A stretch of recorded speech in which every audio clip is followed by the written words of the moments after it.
Hello, I'm Charles Hoffman, and in this video, I'm going to share 5 ways to instantly produce better songs.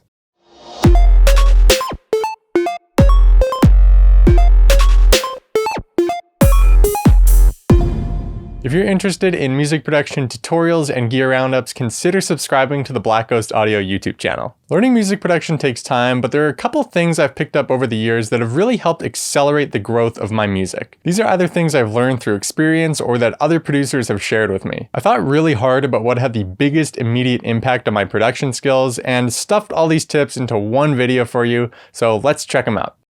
Trying to take on every aspect of the music production process yourself is definitely possible, but you'll see better results if you work with people who specialize in the areas that you're weak. For example, I can't write lyrics to save my life because that's not something I spend my time doing. I haven't put in the hours to become good at it. Same thing goes for singing. I'm a terrible singer, so I'm not going to sing on my own songs. Obviously, if writing lyrics and singing is something you want to get better at, it makes sense to practice. Nobody starts out great at anything, but if that's not something you have any interest in, don't bother with it. Focus on improving in the areas that you find interesting. I've always really enjoyed the technical elements of music production, which is why I primarily work as a mixing and mastering engineer. This often involves organizing arrangements so that they work well, along with sound design, so I'm quite capable in these different areas. When I'm writing a song and I decide I want vocals on it, I immediately know, okay, I'm going to have to find someone who can help me out with this. I might have a rough idea for vocals, but to put together something that sounds polished and professional from a songwriting standpoint, I'll need help from someone who specializes in writing lyrics and singing. There are plenty of places to find people to work with online. You can join the Black Ghost Audio Producer Forum group on Facebook. You can look for collaborators in different music production subreddits, or if you want to hire a professional, you can check out a freelance website like SoundBetter, Melody Nest, AirGigs, or even Fiverr. These websites let you hire vocalists, instrumentalists, audio engineers,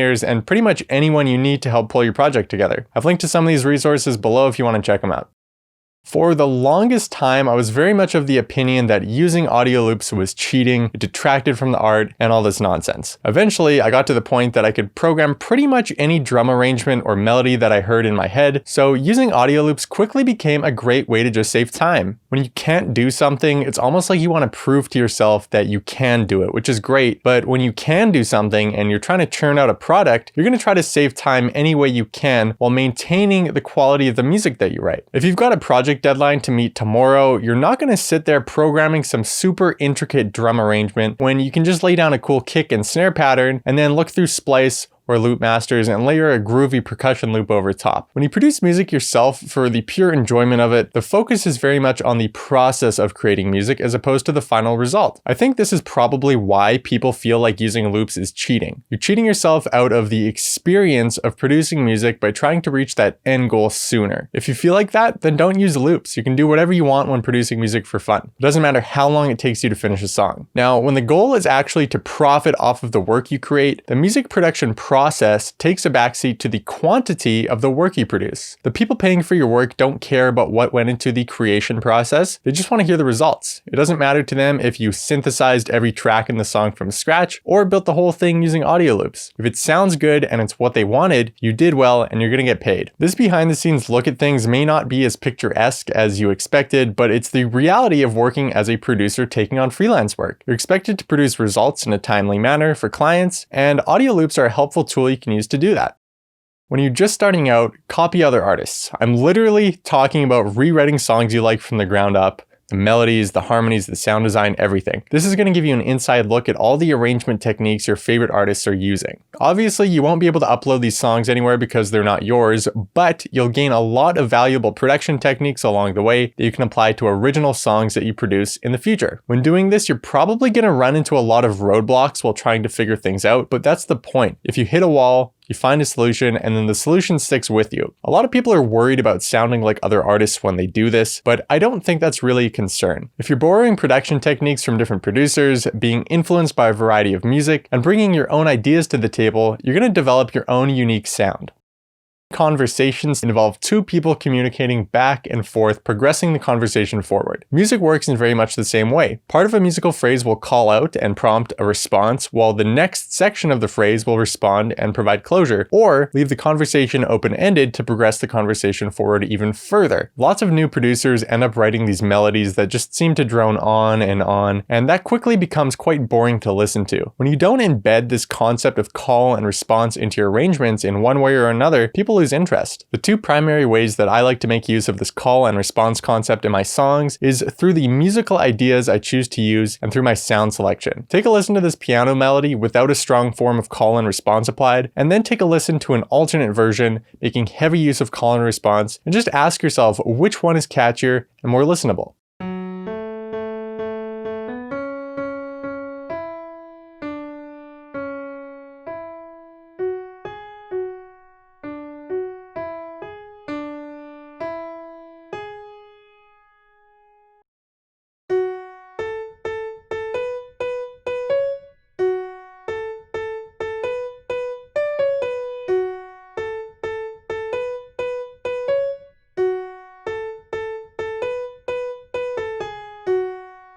This next audio example uses the exact same notes within both versions. The only difference is the sounds being used. I voiced some of these notes using a different synth patch in the second version to create something that sounds like more of a conversation.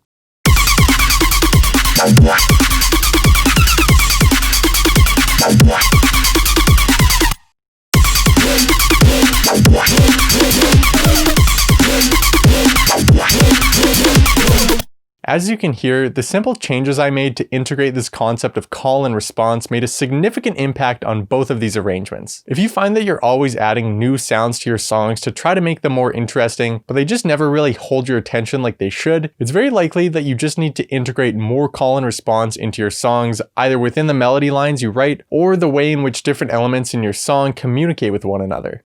There are no rules when you're producing music, and you can do whatever you want, but I don't have a better name for this tip, so I'm calling it the rule of 3. Most people are only really capable of focusing on a few different musical ideas at a time. When you're writing a song, decide what the 3 most important components of the song are. Typically, it's your drums, a melody, and some kind of harmony. If you strip a song down to these 3 main elements and it doesn't sound good, adding more stuff isn't going to help. The foundation of your song is broken. You might be thinking that I'm referring specifically to singer-songwriter style tracks, but this goes for really complex EDM songs too. At any point in time when listening to tracks by artists like Virtual Riot, Barely Alive, Kaiwachi, or other people that seem to make use of these really dense arrangements containing a bunch of different sounds, you'll notice that there's almost never more than 3 primary elements at any given point in time. There's usually drums, a main synth, and then some background harmony synth playing. There may also be some steady low-level riser in the background or effects sprinkled in, but these aren't necessarily foundational elements of the song. The main synth might change every 2 seconds, but the thing to keep in mind is that the main synths being used aren't playing all at once. They take turns in the spotlight, calling and responding to one another. If your songs sound like a muddy, jumbled mess of sounds, start making use of the rule of 3 and see how it goes. You'll likely find yourself spending much more time on the foundational elements of your songs, which will have a significant impact on the quality of your music. This is a bonus tip because you're not going to benefit from it instantly, but over time you'll see results. Focus on quantity, not quality. When you're just starting out, your music is not going to sound refined by any means, and the only thing that will fix that is producing a ton of music. You want to take your songs as far as you can given your current abilities, and instead of obsessing over little imperfections that you can't figure out how to fix, just wrap up the project and move on to the next one. This isn't to say that you shouldn't try to work through problems that you encounter, but there will be situations where you get stuck and simply don't have the skill set yet to take the song further. Instead of spending 3 weeks obsessing over a song and trying to take it that last 10% of the way to the finish line and perhaps not even getting there, you're much better off spending that time writing 6 new songs. You'll learn a bunch of stuff from producing those new songs that you didn't know before, you'll develop your skills, and have much more content to show for it. So at what point does it make sense to start focusing on quality rather than quantity? Well, a lot of people say you need to write anywhere from 50 to 100 songs before you develop the skills necessary to produce really complete and cohesive tracks. This obviously varies from person to person. It depends on how much previous music experience you have and how technically complex the songs are that you're writing. Although I'd agree with those numbers and do a pretty serious evaluation of your music after writing about 50 songs. At that point, try investing your time and resources into creating a really put together and complete track. Hire a professional vocalist, gather together the people you need to pull your project together, and really put some effort into a track that you'd be proud to add to your portfolio. If it completely flops, maybe hold off on investing that much of your time and energy into a single song, at least for a little while. Mass produce more music, build up your production skills, and then have another go at it. As you force yourself into the habit of working quickly and completing songs, the quality of your music is naturally going to get better,